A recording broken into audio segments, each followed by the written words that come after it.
felt it.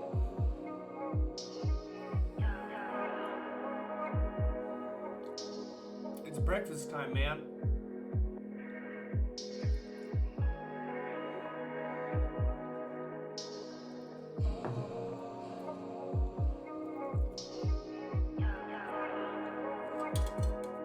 Good morning, hash brown swag.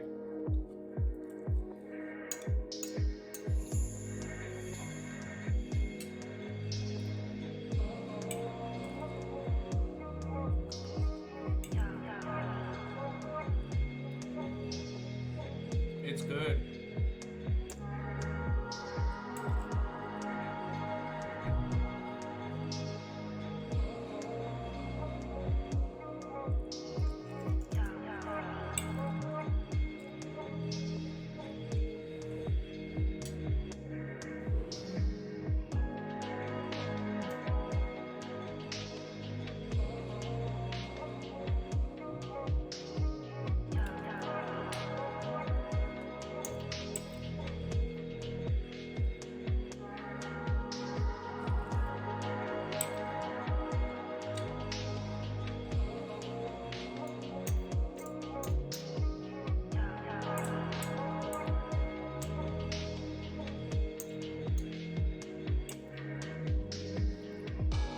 Monald 97 says, "Hey dude."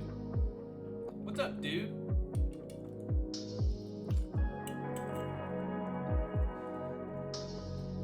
Good morning, Chad.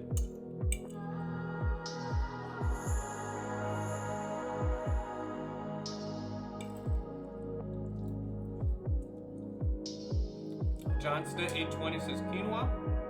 You are exactly right. We have some Friday brown rice and quinoa in there. And let me tell you what the secret ingredient is. Wegmans basting oil. Not much for the first time here. What's your content all about? The title sounds interesting.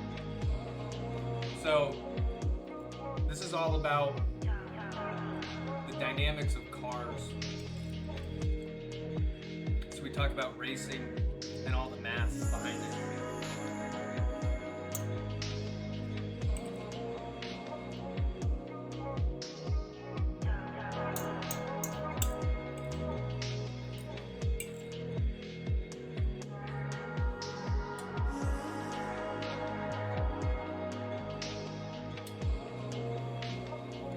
Are you guys getting a good breakfast this morning?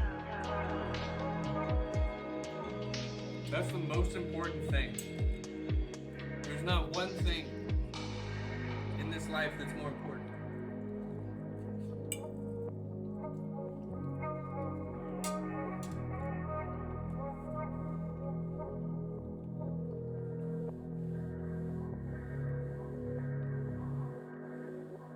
Good morning, Chimney Stacks.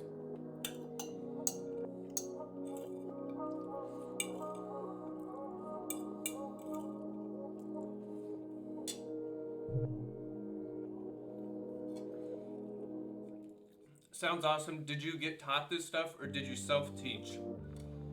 A combination of both. Good morning, Jenna.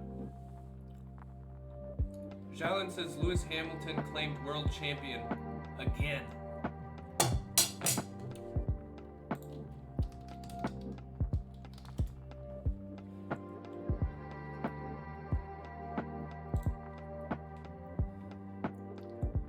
Drives for Mercedes.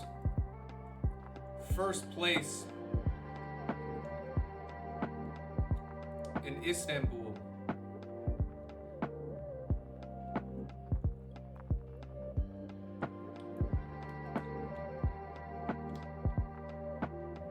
Nice.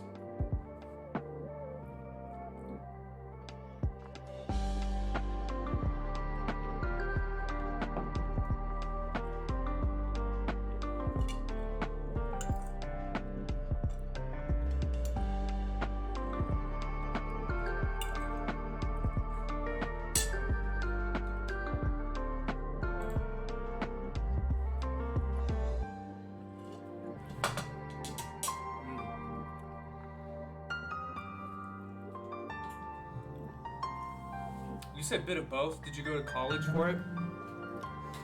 I went to college for mechanical engineering.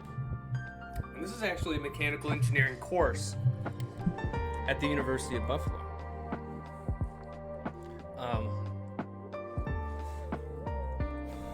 So I learned a bit of this in college.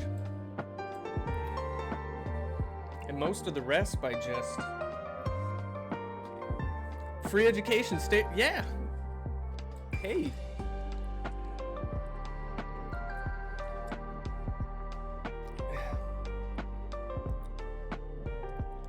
Okay. We gotta plug this in.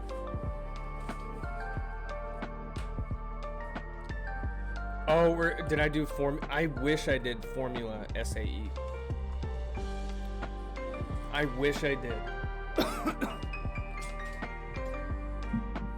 But I didn't. I think that'd be fantastic.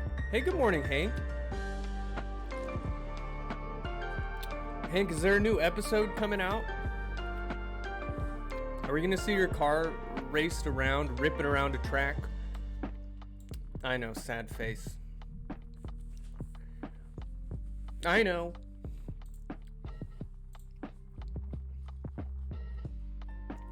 Episode 3 tomorrow? Wait, what episode did you show us? Was that episode 2? Hey, good morning, MCAT. Or was that episode 1?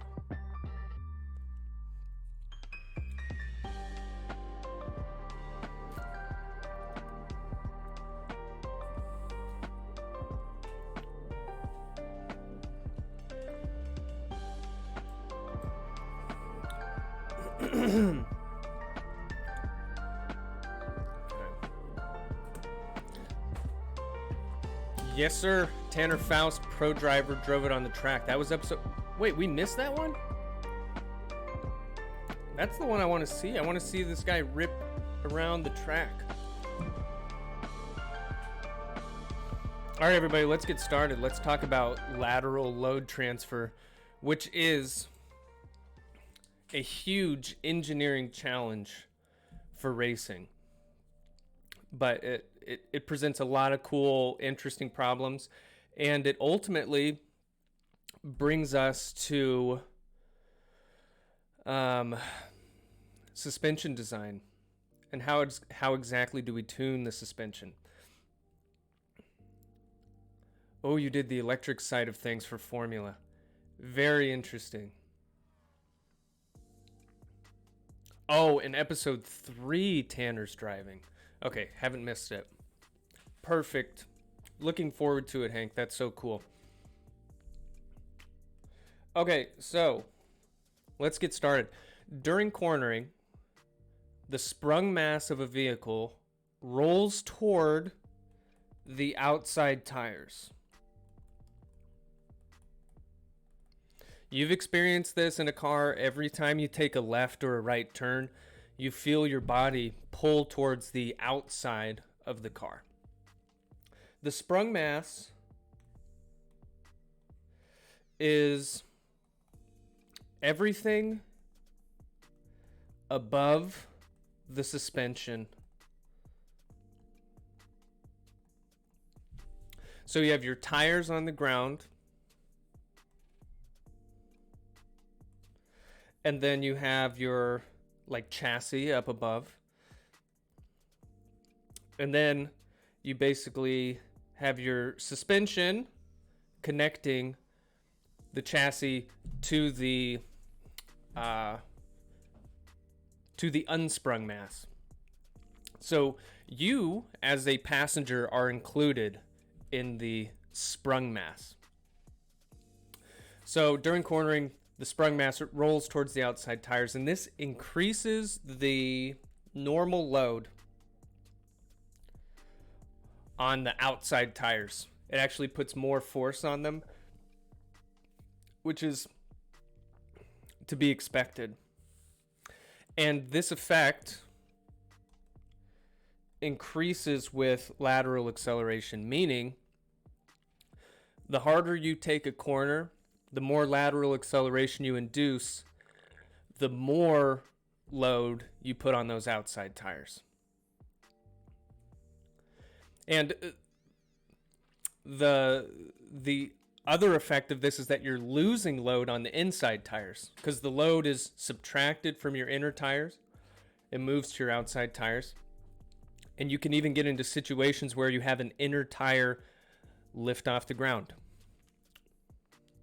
So what we're going to do today, we're going to calculate how much load is transferred from the inside track to the outside track during cornering. So when we're talking about the track, like if we're looking at a car from above, so we see all 4 tires. Maybe this is the front, this is the back.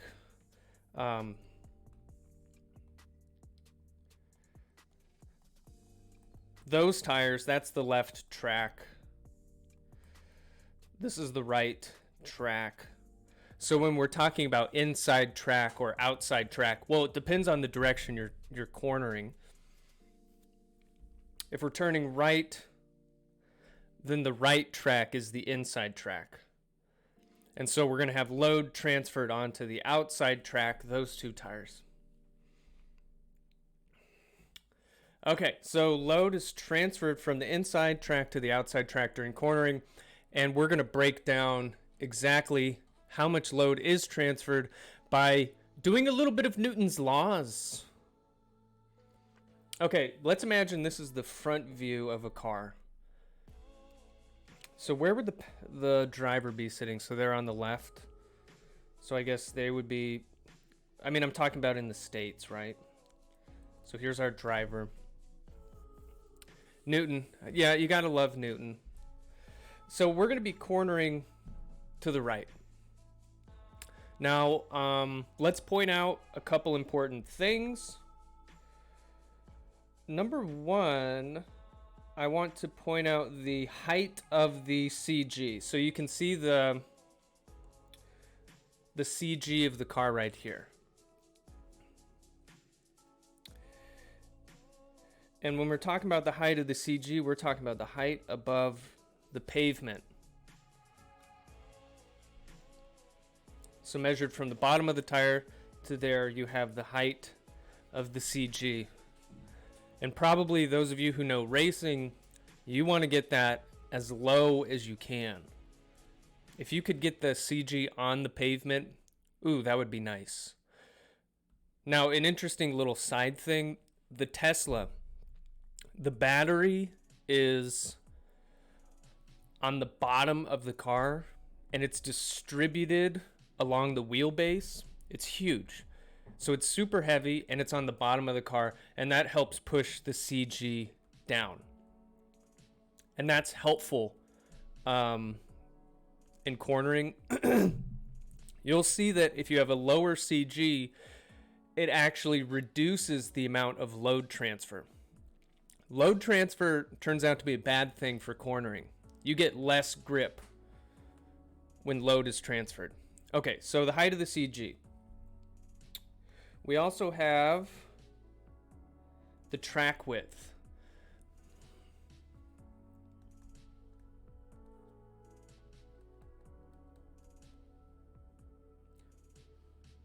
Wait a second.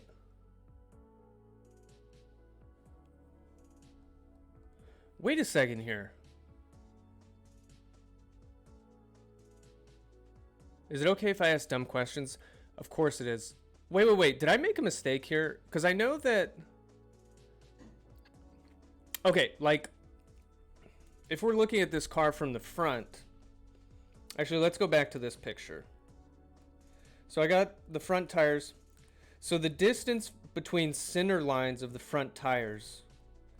That's the front track width. And usually the rear track width is pretty similar, but it could be off by a couple inches.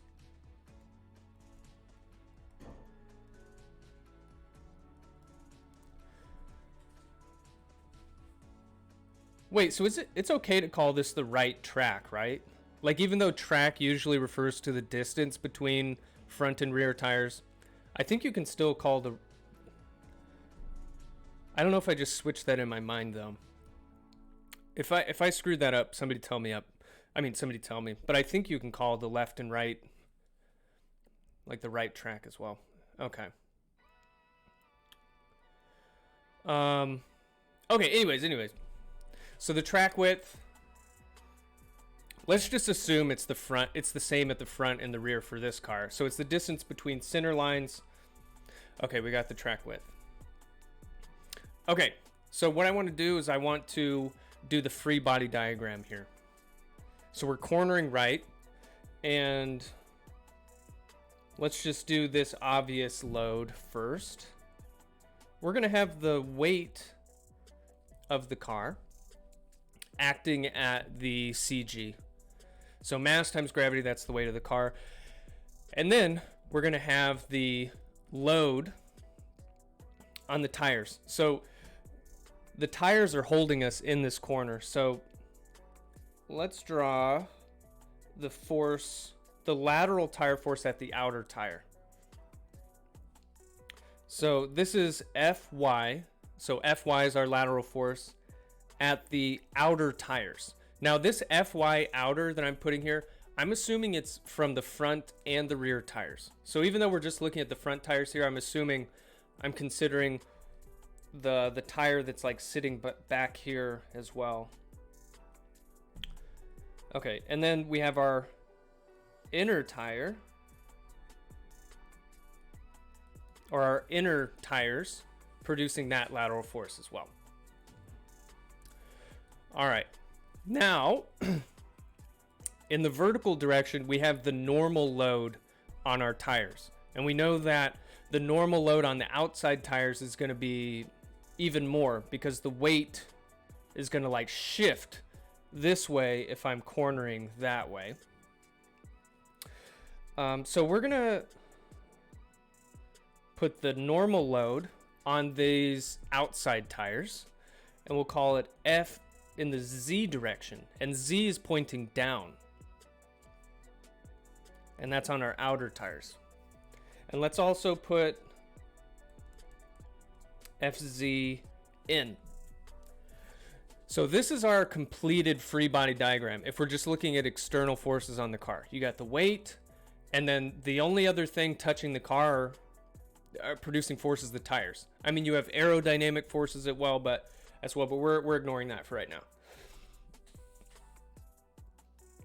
Okay, so I wanted to make a note here.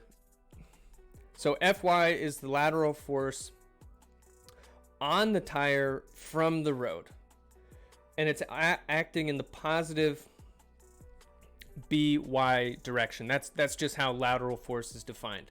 Positive lateral force means positive body direction, which is to the driver's right hand side. Now Fz is normal load, and it's defined, and it's as it's the normal load on the tire from the road. So if you look at this picture, you might be like, wait, aren't these arrows going the wrong direction then? Because the normal load from the road onto the tires, it's actually pushing up on the tire. It's preventing the car from falling through the pavement. That's what normal force does. It keeps us on the surface. But I drew it pointing down. Now the reason is we define Fz acting in the positive BZ direction. And BZ points down according to the Society of Automotive Engineers coordinate system. We're at their mercy. Okay, so therefore, Fz will always be a negative number in the SAE coordinate system.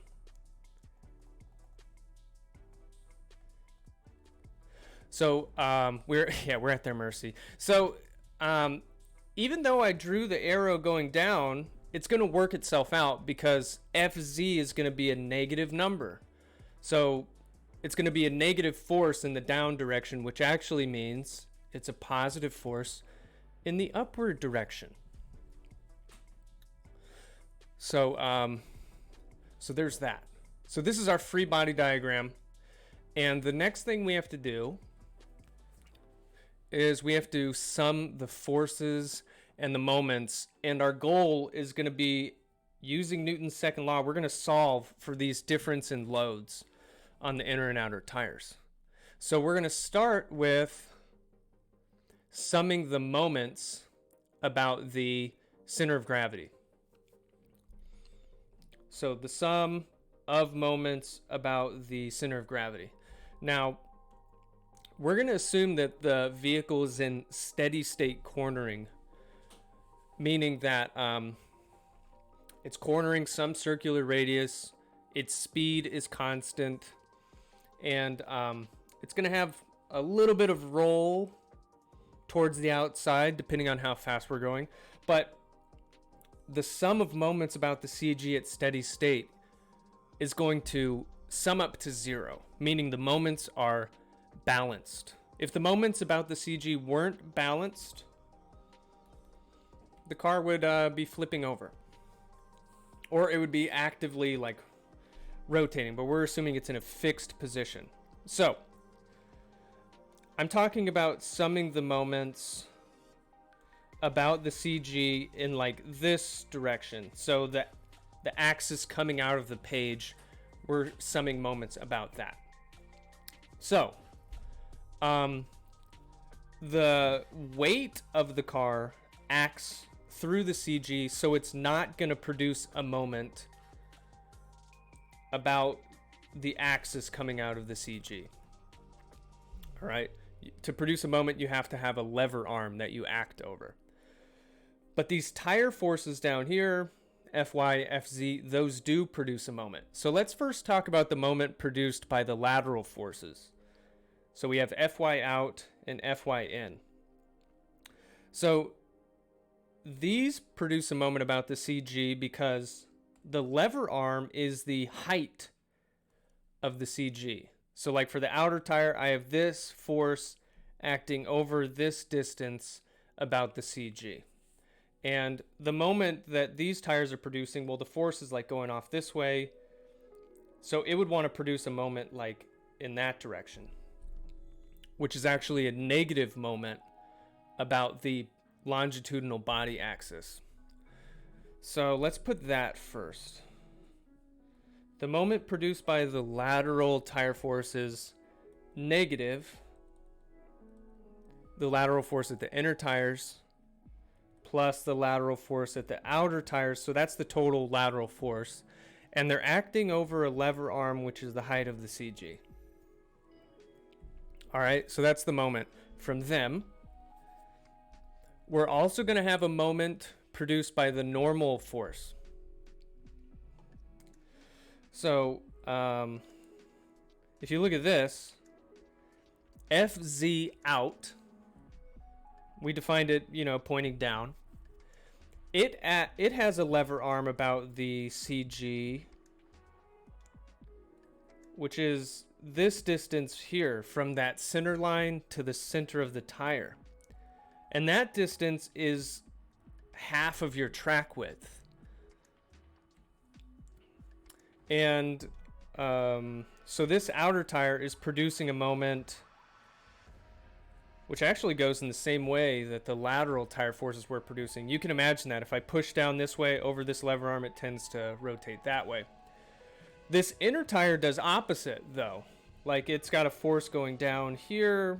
It's acting over the track width over 2, and that tends to rotate the car the other way, if you imagine pushing that lever. So we're going to have like a little discrepancy here. So the inner tires are producing a positive moment. The outer tires are producing a negative moment, and they're acting over a lever arm, which is the track width over 2. All right, so this is the first equation we need. And remember, our goal is to solve for these forces. I want to figure out what the difference in load is on the inner and outer tires. All right, so we're going to keep going. We did the sum of moments. Now we're going to do the sum of forces in the body Y direction. All right, so I should have drawn those directions earlier, but the body Y direction That's a thick marker, but it's defined to the driver's right because we're looking at the front here. So I'm summing the forces in that direction. So the only forces in that direction are the lateral tire force at the inner tires and the lateral tire force at the outer tires. This is a little different than the sum of moments, however, because we are accelerating in that direction. So by Newton's second law, the sum of forces in that direction is the mass times the lateral acceleration. And we are going to have some lateral acceleration because we're cornering. So that's going to be equal to the sum of forces, which was Fy inner plus Fy outer. And we'll call this equation 2. It's the second puzzle piece that we need. All right, the last set of summations we're going to do, we're going to go in the BZ direction, which is the forces pointing into the pavement. Now, we're going to assume that we are not accelerating into the pavement, so this is going to sum to 0. Now, I'm not even going to go back to the picture because I think we can figure this out. We have the weight, which is acting down. We're assuming positive forces in the downward direction are positive, so we're going to have positive mg. And just by SAE convention, I assigned the normal loads to also point down. So the normal load on the inner tire, normal load on the outer tire, those are going down. And don't worry, these will turn out to be negative numbers because we know that they're really pointing up. All right, now that we have 1, 2, and 3, we're ready to solve for FZ in and FZ out. So let's just start with equation 3. You can isolate FZ in. So FZ in would be minus mg plus FZ out. I just move those terms over to the other side. And then what I'm going to do, I'm going to take this expression for FZ in and plug it into, I'm going to plug it into equation 1. But I'm also going to take equation 2 and plug it into equation 1. Let me show you what I mean. So if we look at equation 1, I can see that I can plug in FZ in right there. So that's what I mean by plugging FZ in into equation 1. Now, plugging equation 2 into equation 1, what I mean is this term right here, you also see it up here in equation 1. And I know from equation 2 that the sum of these lateral forces is equal to m times lateral acceleration. So what I mean is I'm going to take these and I'm going to write it as mass times lateral acceleration. Okay, so here we go. Equation 1 was the sum of moments which add up to 0. And those are equal to 0 times minus mass times lateral acceleration times the height of the CG minus mg plus 2 times the normal load on the outer tires times the track width over 2.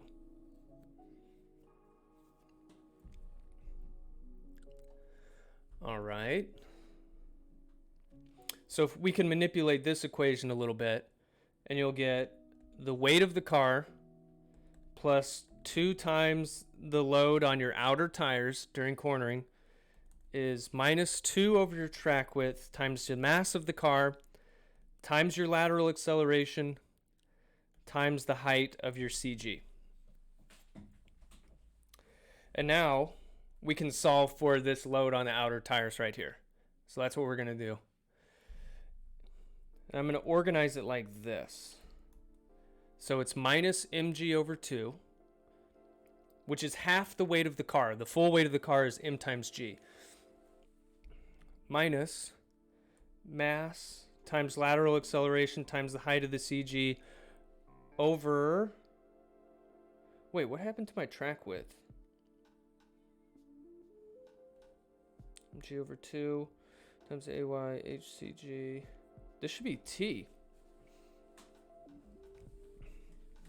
In my notes, I wrote 2 in the denominator here, but that should be T. Okay, here we go. So I broke up the terms this way because these each have a special name. This is the static tire load. Static meaning when the car isn't moving. So if your CG is right along the center line of the car, which is what most cars are like, then it makes sense that the outer tires take half of the weight of the car when the car is just sitting on the ground, right? Now, when we start to corner, this is the load transferred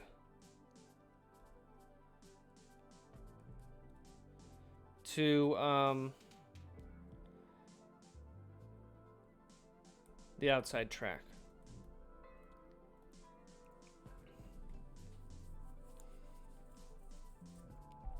There we go. And let's do the inner as well. So the inner tires, it starts with the static load. And then we have plus MAY HCG over the track width. So once again, inner tires, we have static load. And then we have the load that's transferred.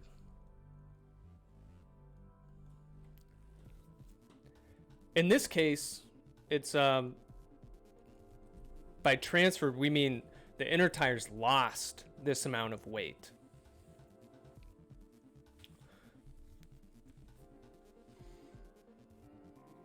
Okay. As I'm looking at this too, actually, these equations for the outer and inner tires, I think what I should do instead, this should be your left track, and this should be your right track. And this is what I mean, because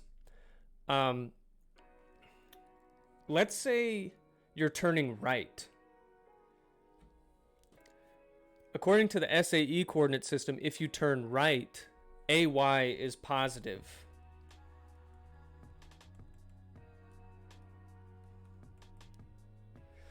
So when you're turning right, this term will be negative, and so that just means that more load is on these tires. So for a right turn, your left tires are the outer tires. So for this example we're doing, the way we drew this picture, the left tires are the outer tires.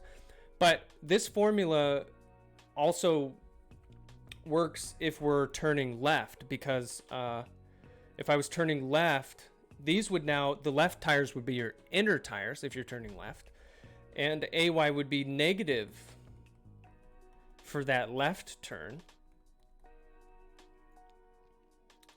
and this would be negative times negative, it would be positive, and so the left tires would lose load. So actually, if I could go back in time, I would have just used left and right subscript here, because these equations are generic to whichever direction you're turning. Okay, let's point out a couple things here that are very important.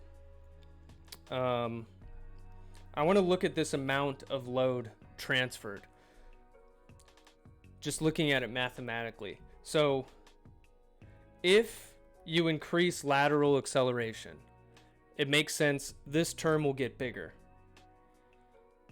Let's call this, let's say the load transferred is delta FZ. So that goes up too. If your lateral acceleration goes up, the amount of load transferred goes up. All right, let's look at the height of the CG. If the height of the CG goes up,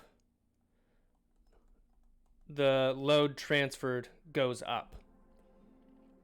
So if you want to reduce load transfer, which I'll show it's bad for cornering, you want to put your CG as low as you can. All right, let's look at the track width. If the track width goes up, if you increase the space between your tires,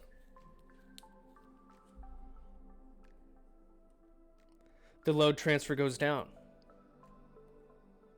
Because the bigger I make this denominator, the smaller the load transfer is.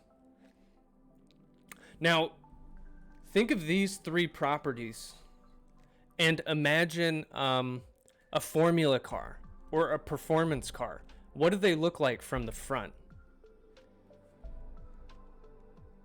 I don't know. You have like, you're looking at it from the front, you have these tires, and look at this. I mean, in general, they have a very like small, short profile.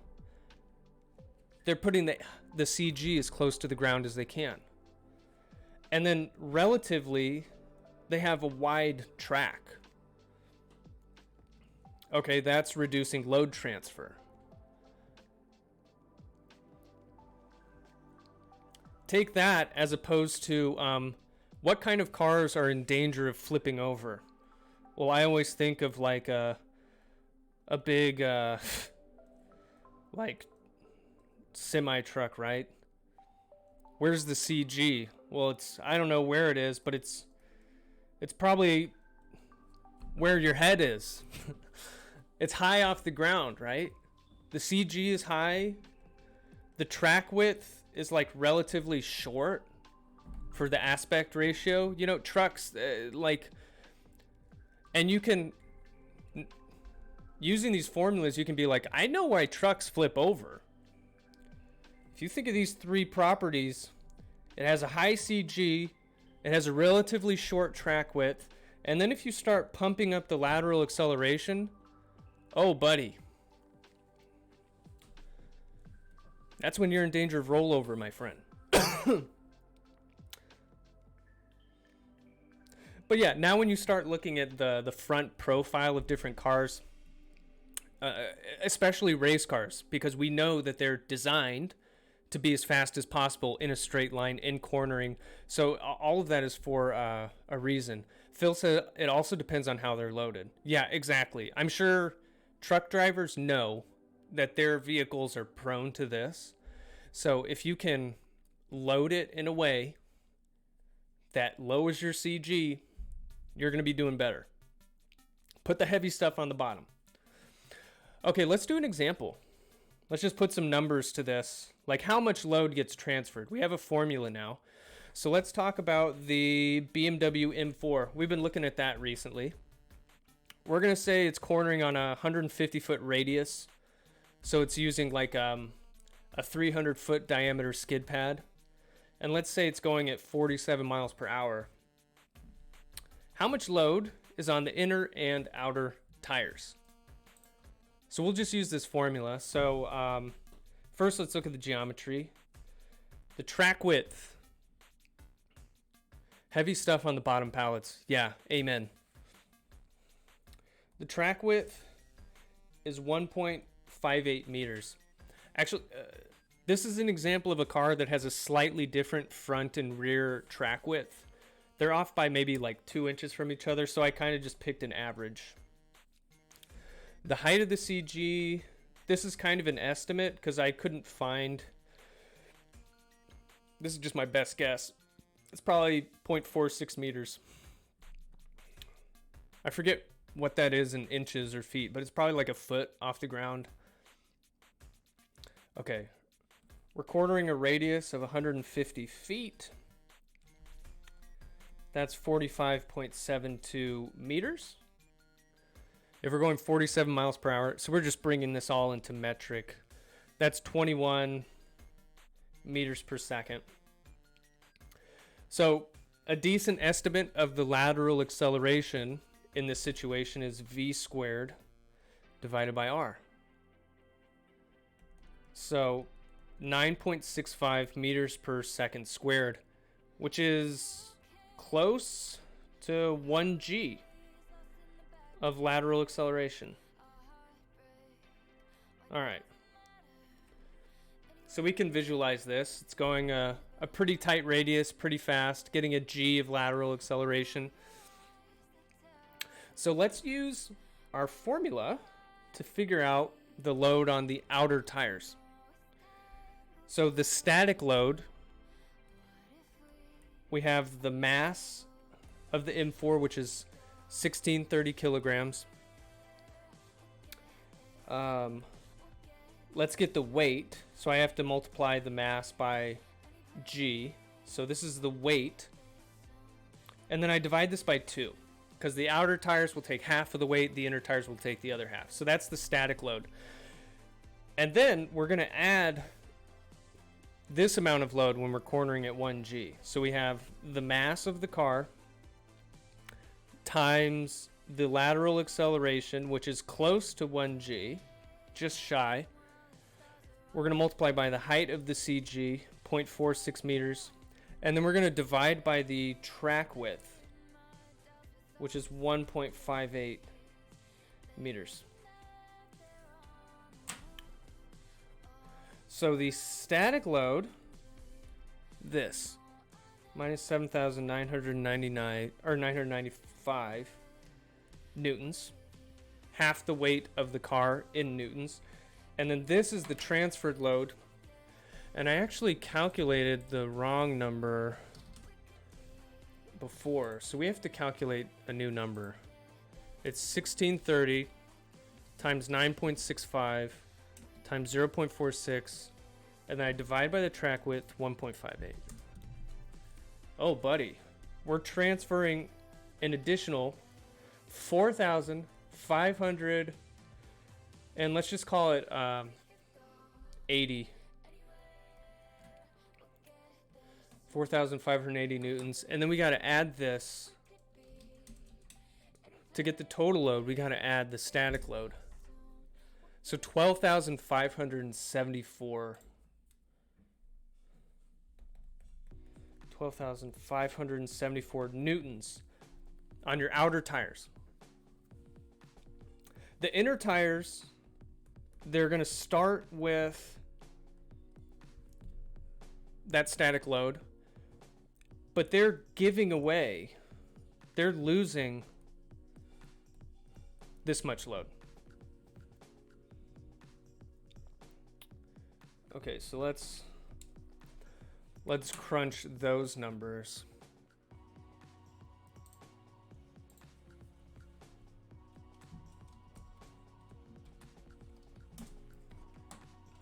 Okay, so they only have 3,400.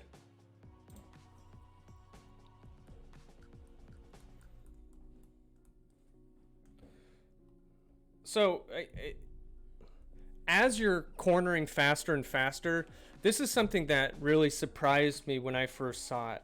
That there's actually a huge difference in the amount of load that's on inner and outer tires. It's not like a small proportion as you corner faster and faster. At the limit, there is a big difference. So we should make a note of this. A significant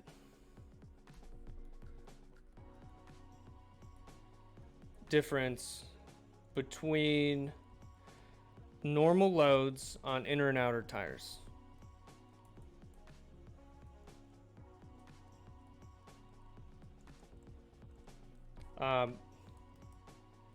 Well, maybe we should say for large lateral accelerations. Johnston says, out of curiosity, does a banked turn even out these forces when cornering? That's a really great question.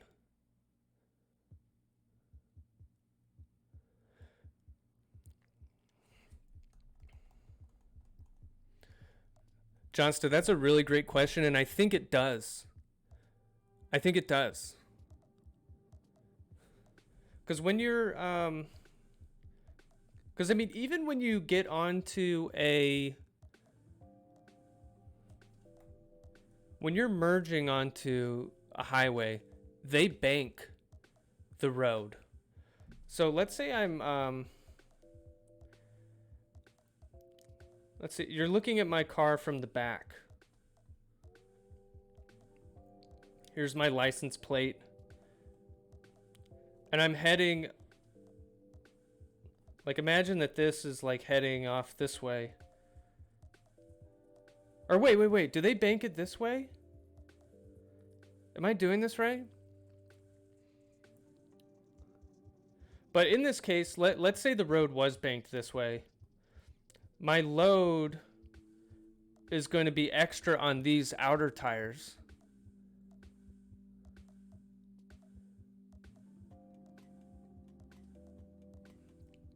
Let's see. Well, we know like the normal force is going this way. That's the difference on a banked turn. So,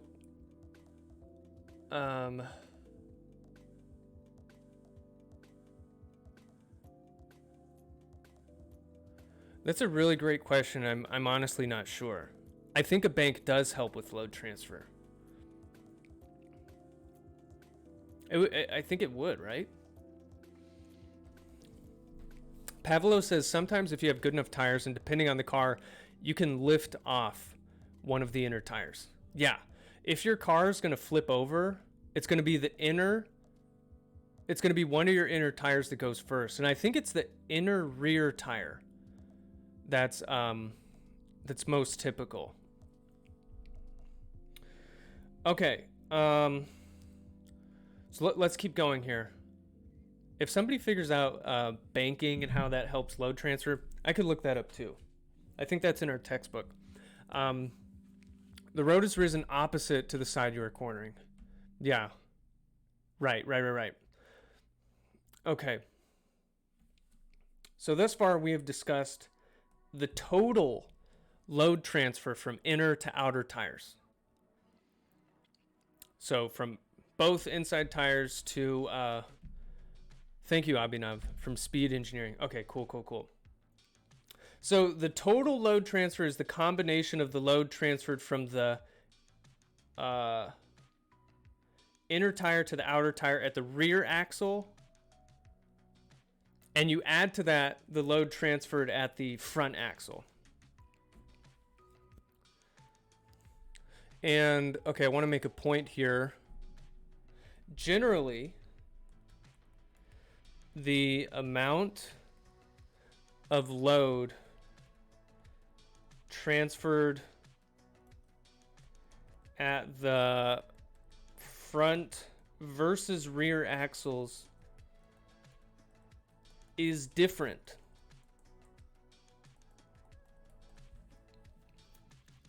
It's different. And the proportion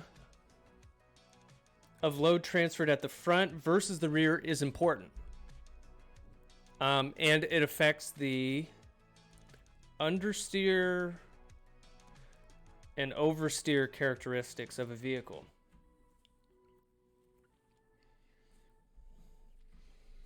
All right, so what I mean is, if we look at the BMW, how much load was transferred?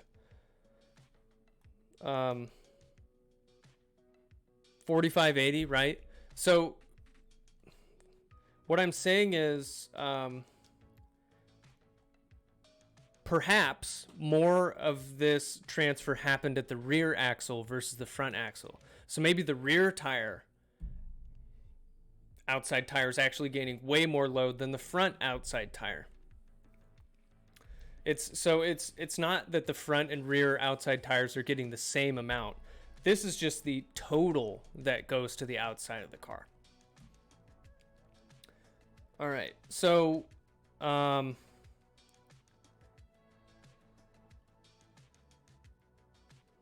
ooh. All right. Let's keep going here. So before we talk about like the front versus rear distribution of how much is going at the front versus the rear, let's just talk about how load transfer affects your lateral force production. Intrinsic parity. Bank creates a lateral force toward the downhill side of the component. Downhill side. The component of gravity parallel to the road. So that would create a moment in the opposite direction from cornering and reduce these effects. Bank creates a lateral force toward the downhill side, the gravity parallel to the road. So a bank helps you create extra lateral force in that direction. That would create a moment in the opposite direction.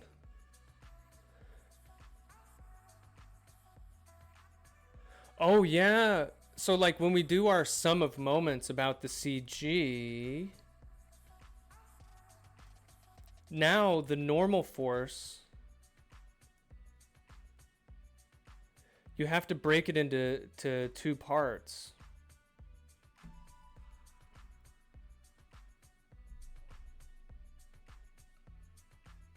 So some component of it is actually going down that way in the same direction as the lateral force. Okay. So we would check this by doing that sum of moments. Thank you, intrinsic parity. And it'll reduce these effects. Okay, good. All right. I know we're running a little low on the weight doesn't make a moment, but it change. Right. The weight's not going to make a moment, but now the normal force. Well, now the normal force creates a moment in a component of it creates a moment in the lateral force direction. I guess that's what I was saying. Okay, so we're going to go a little bit over 11:10 because I want to get through this next part. Like, what's the point of load transfer and why do we care? So here's the main point. The tires at a given axle, so your front or the rear, they produce maximum lateral force when they are equally loaded. So if you can have, at your front axle, for example, if you can have the same load on your left front and your right front tires, that's when they produce the best lateral force. So if you have more load transfer at a given axle, reduces the lateral force capacity of that axle. Jim Molino says the normal force of the inner tire is bigger than outer when just sitting still, I think. Wait, really? If it's just sitting still and the normal force is different, that means that the CG of the car is not at the middle of the car.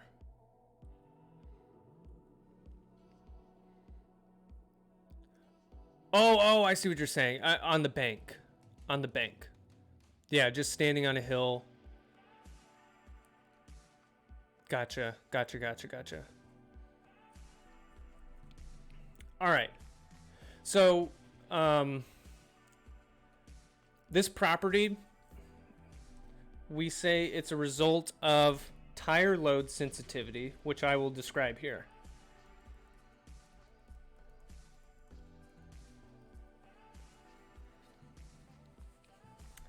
So,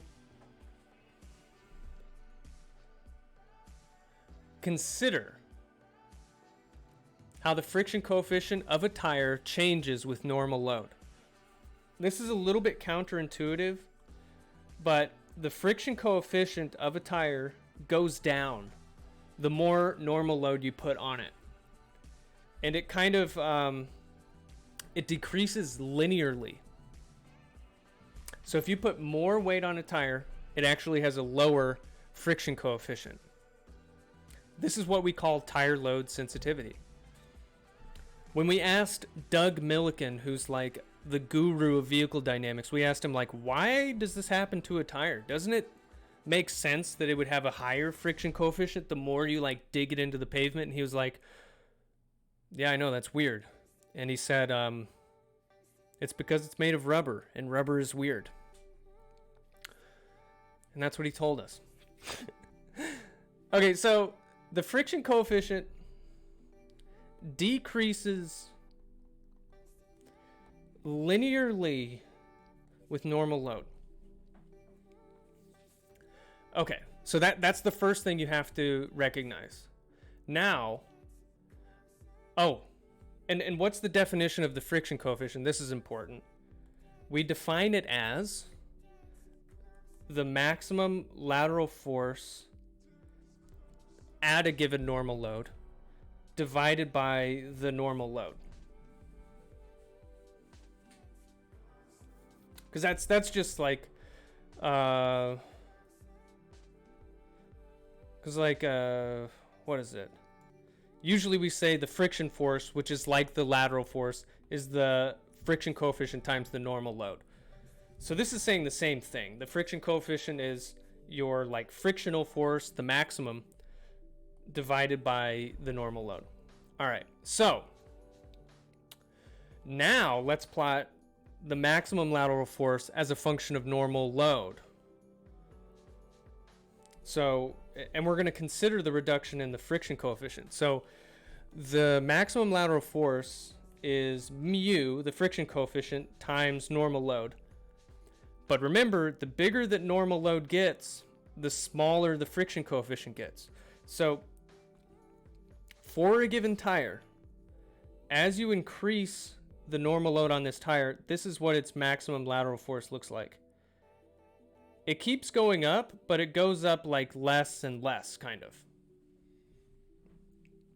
And that's because the friction coefficient is going down.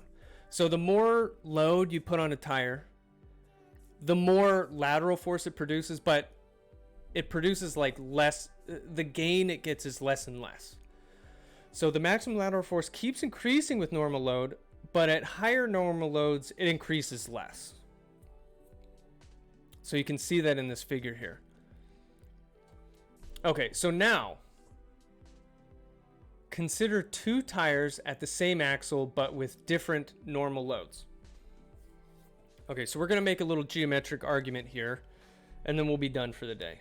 So let's say the normal load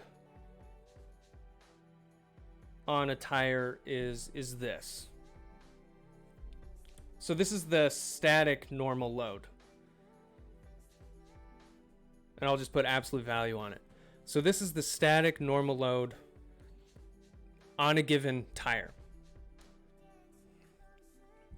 Then the maximum lateral force that that tire can produce at the static normal load, let's just call that Fy naught. That's the maximum lateral force it can produce at the static normal load. Okay, now what we're going to do, let's say these are the tires at the front axle. The outer tire, it's going to gain some normal load as I corner. And the normal load here is the static load plus the transferred load. So we're going to say like in here, delta FZ, that much went to the outer tire. And we know that the same amount of load is lost from the inner tire. So we need to like move it equal distance over here. I think that's pretty close. And so this is our inner tire. So it lost that same amount. Delta FZ. So let's draw the maximum lateral force that can be produced by these tires now that they have some load transfer. Let's try to get this right. So this right here, we'll call this Fy, the lateral force of the outer tire. Let's see here. Do the same thing for the inner tire.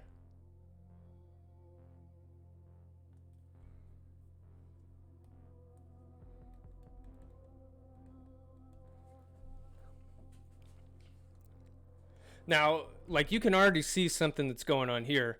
Like over here, they gained or lost the same amount of normal load, but the change, like the gaps in these lines is different.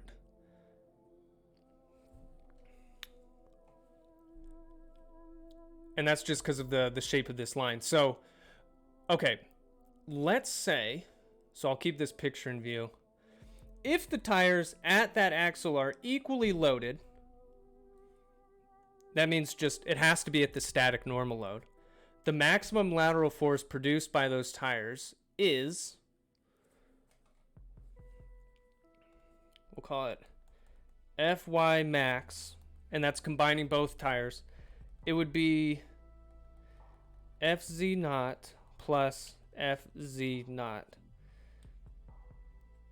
So both of them have that like static normal load. And really, I should keep that in like green.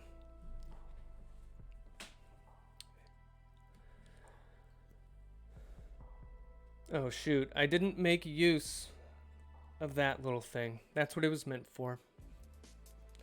Okay. So each tire has wait, why did I put Fz? This should be Fy. I'm talking about lateral force. Fy naught. Fy naught.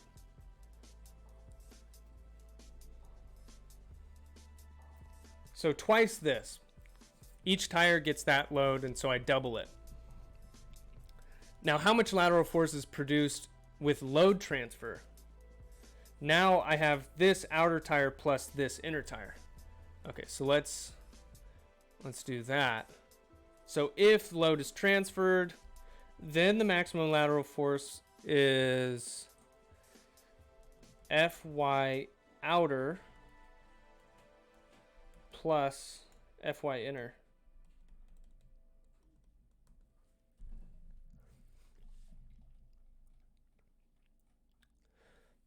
Now, if you look at that picture carefully, it's clear from the graph that the summation of these numbers is less than the summation of these.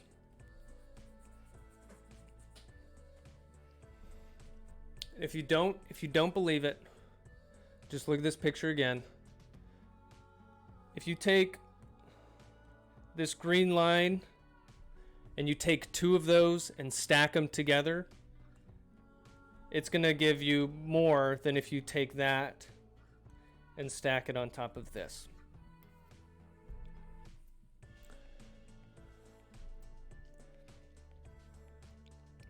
All right, so the point is, therefore, the combined lateral force of these tires is reduced by load transfer. And if we could, during racing, we would design a car where no load transfer occurs. To reduce load transfer, lower the CG, increase the track width. And then on Wednesday, we're going to get into more details about how do you change how much weight is transferred at the front versus the rear, and that affects the understeer gradient. So we'll get into that next time. And that's it for today, everybody. I hope you enjoyed it. I enjoyed discussing all of this with you guys.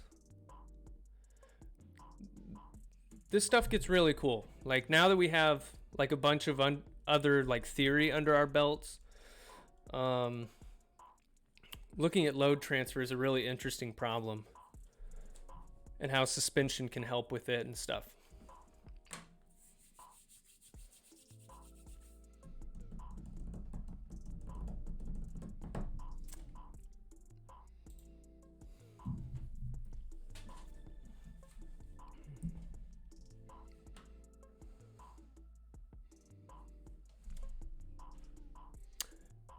Hey Jenna, see you Wednesday.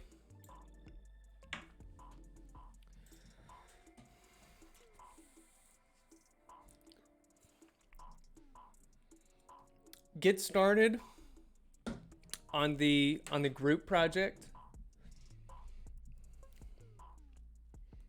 This one, hey MCAT, have a great day. Hash Brown, have a marvelous Monday. Marvelous. Get started on the project. It has a couple little obstacles to overcome. You guys are very capable to do this, to knock it out of the park. But I would say start it early. Braxy boy, I'm not even in this class, but it's really interesting. Hey, I'm really glad you enjoy it. You're always welcome to come back. We're here Monday, Wednesday, Friday, 10:20 Eastern. And we usually spend like an hour. Just like today. We talk about vehicle dynamics.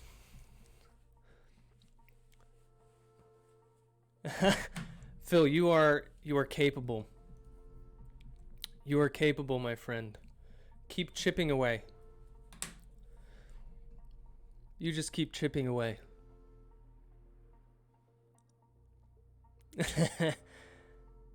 You are capable. I believe that.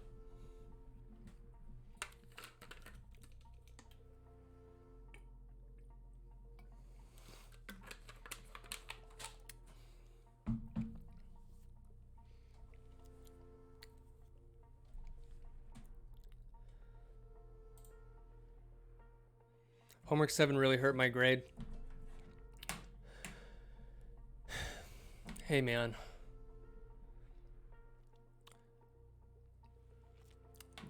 Not all of them will be great. You just keep plugging away.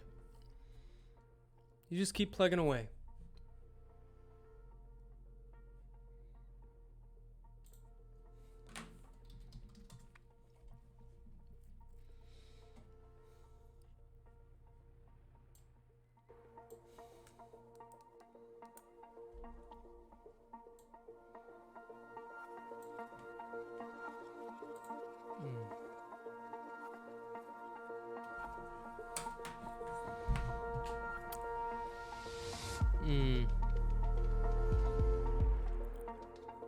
We still have a lot of, like we're gonna have one more homework, so we have 8 homeworks, but we have 3 group projects. The second one is this week. Third one will be in another couple weeks. There's still a lot of credit to be gained in this class.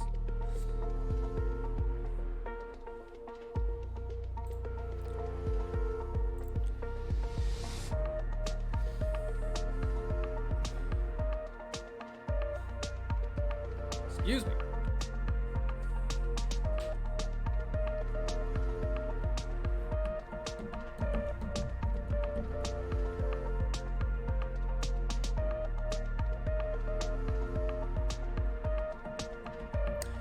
Braxy says, is this a junior level class, like a 300 or 400? This is a 400 level. It's a senior level class. And there's also some master students in this class. Phil says, I really feel like this project is similar to 7. This has a lot in common with homework number 7. Ricardo says, so one more homework and one more group project after this group project. That's exactly right, Ricardo.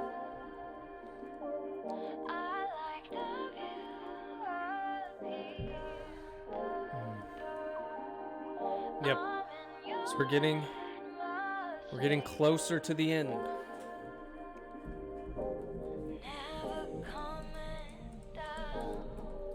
Phil, this is your opportunity to, well, like, I mean, that's part of what these group projects are for. Some people have a better understanding of some aspect. Some people might have a better understanding of another aspect. And so if homework 7 really challenged you, you can learn from your group mates. The homework 7 solution will be up soon. I mean, you can talk to me. Like, I have office hours tonight. You can talk to me. There are resources that you can pursue to improve your understanding.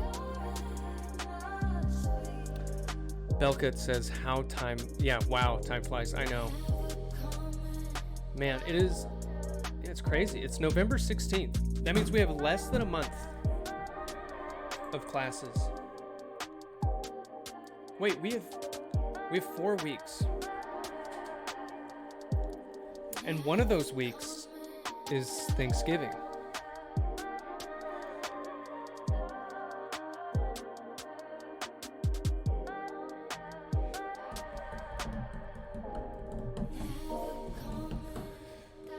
All right, everybody. I need to run. You have a fantastic Monday. Adios.